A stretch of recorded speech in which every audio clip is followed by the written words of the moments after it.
What's up guys, welcome back to the channel. Today we are talking about sculpting your physique, getting that six-pack that you always wanted, or getting that toned body. And it's not just as simple as hit the gym. I'm gonna share with you guys how I'm able to maintain this six-pack year-round, not just pre-fight when I'm training really hard and I'm cutting weight. I know fitness for many people is very important. It's part of the reason that most people do martial arts. There's also self-defense and fun, but fitness is a massive priority for most people. So today let's break down how I stay in shape in the different areas outside of exercise that I think are so important.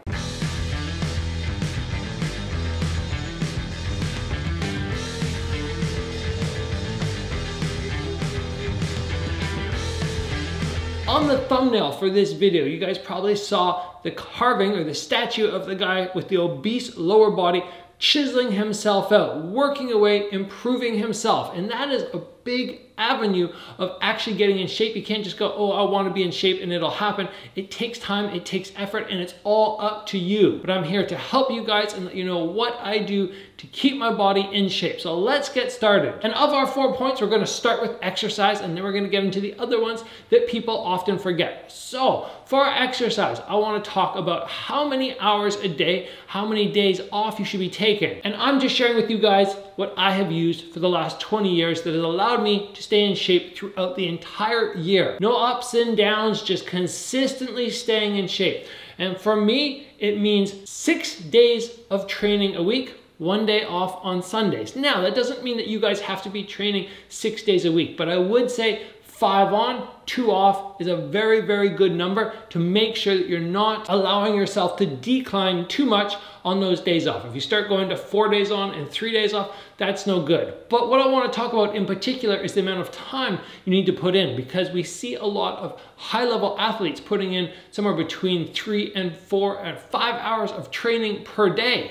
You might be thinking, well, that's just not reasonable. I don't have that amount of time. Well, that's okay. I know from personal experience, I don't need to do that to stay in shape, because when I go into training camp, I ramp up. I go to 3 to 5 hours of training per day. But as soon as I'm outside of training camp and I don't have a reason to demolish my body, I go back to somewhere between half an hour and an hour and a half of working out per day. And sometimes, like right now, and I've done this before in my career, it's over a year between fights that I'm working out 30 minutes to an hour and a half per day. And that is something that's achievable for most people. The key is to make sure you're doing everything that we talk about today, not just the one thing. You can't just go, okay, I'm gonna exercise for 30 minutes a day and that's gonna be enough, because Gabriel says that some days he only exercises for 30 minutes. We have to incorporate all the other aspects of staying fit. And what I like to remember, one of the keys that has really helped me over the years, is not always needing to commit to a full workout, because just sometimes we don't have time for that. It's okay at some point during the day to go, you know what?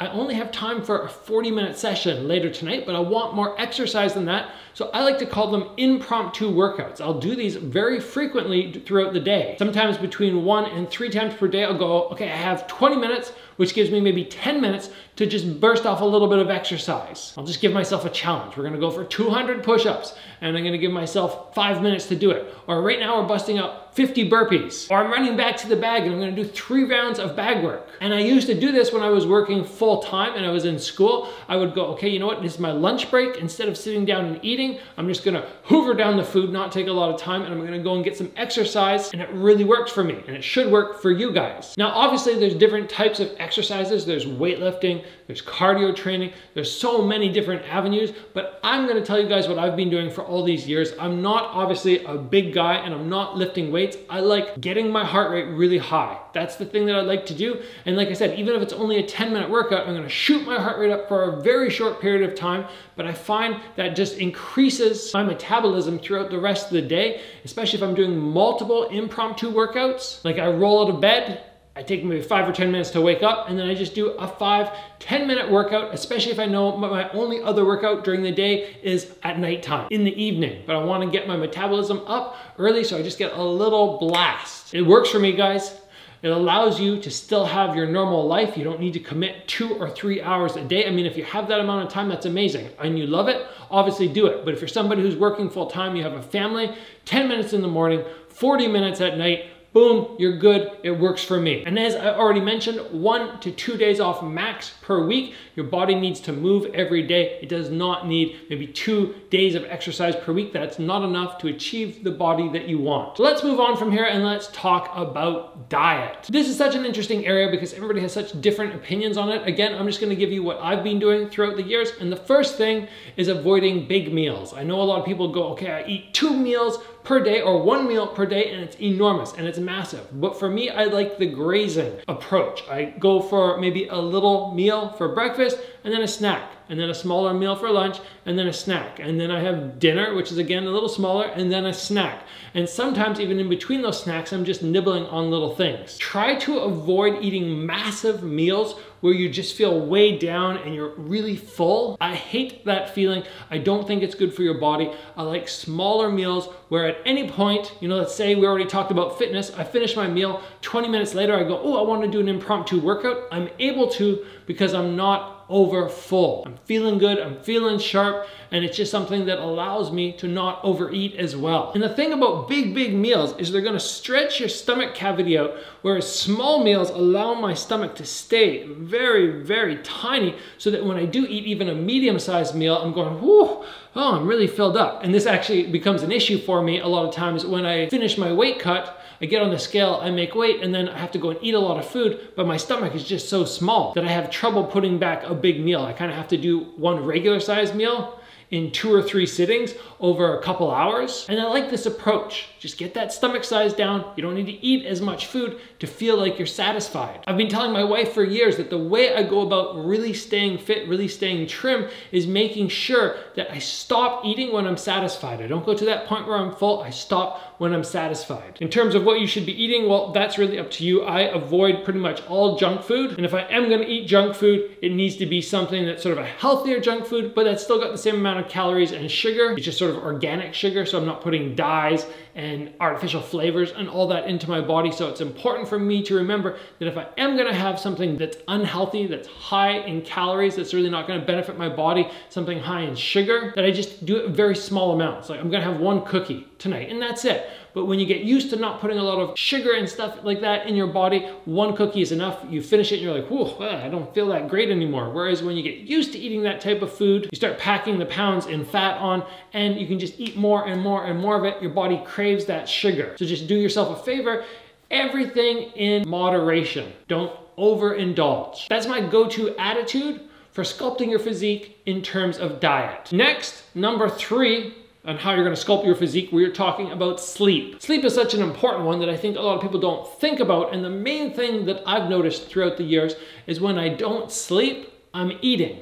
So if I have an 8-hour rest where I'm not consuming food, it's just when you wake up and you're so hungry. So if you're somebody who does not sleep 8 hours per day, you'd say you're only sleeping 5. You have those extra 3 hours where you should be sleeping, you should be resting, and you shouldn't be eating. But if you start going, okay, during that point I'm eating, you have an extra 3 hours where you're consuming food, taking in calories, where I am just out, I'm sleeping, and I'm not getting that food. Sleep is so important for recovery, but it also keeps you from consuming, which is amazing for making your body just that much easier to control and tone out the way you want. I would suggest nothing under 7 hours of sleep per day. I know for some people they go, I just can't do it. So if I can't, and I can only get 6.5 hours of sleep, I make sure I take a little moments, maybe a little half hour where I just, even if I was on this couch, I would just lay back and I would just take a little half-hour nap. If I'm at the office or school, I go to the library, I take a little half-hour nap. These are just things I do, which number 1 are gonna stop you from eating food, but also just help control your metabolism, help your body just stay that much more fit. And finally, we're gonna talk about stress. Everybody deals with stress differently, but I know it's very hard on your body in terms of regulating hormones. But aside from that, a lot of people eat food when they're stressed. Some people do the opposite and they don't eat any food. That's actually kind of more like me. I get stressed and I'm not really that hungry. But if you're somebody who knows, like my dad, he says when he gets stressed, he wants to eat. Well, it's very important for you to regulate your stress. Now that's a hard thing to do, obviously, in life because everybody has relationship stress, financial stress, it just goes on and on and on.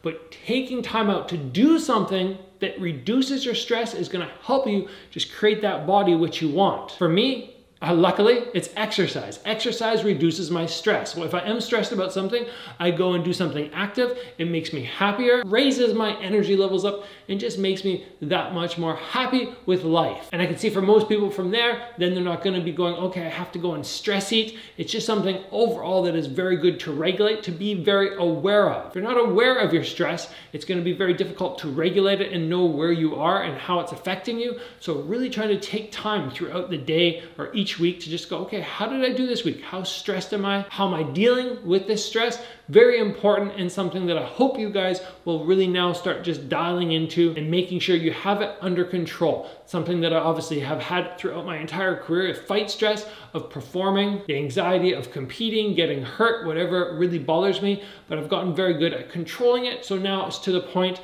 where it doesn't really affect me, and it definitely does not change my physique. But I know for many people out there, it's the opposite. So we have our stress, we have our sleep, we have our diet, we have our exercise. We put all four of those together, and I think you can get the body that you want and really sculpt and tone that physique which you've always wanted. I hope you guys enjoyed my take on just getting really fit and being able to have that body you're proud of. I hope this really assisted you in some avenue of your pursuit to get that body which you really desire. Guys, if you enjoyed the video, please give it a like. If you haven't already, join the channel and get subscribed. Train hard, guys. I'll see you back here soon for another video.